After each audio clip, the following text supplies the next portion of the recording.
Hey guys, in this video I will show you how you can fix Discord while this an awkward crash error message. So without further ado, let's get started. First of all, go to Task Manager, then look for Discord, and should be no Discord tasks here. If it is, you just need to right click on it and end task, right? And then what you need to do next is to write run on search, or simply press Windows and I key, and then here you just need to write temp, and then on temp you just need to right click and select all the files and delete all the files. Don't worry, it's just the cache files, it won't affect your computer, right?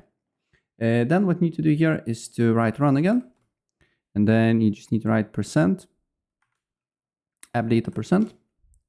Then here you need to look for Discord and delete Discord folder.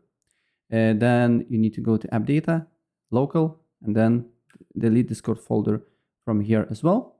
Then what you need to do here is to go to installed apps, and then go to as you can see here, look for Discord, right click on it and then uninstall it. Then open a browser and reinstall Discord and the issue should be solved. That's pretty much it.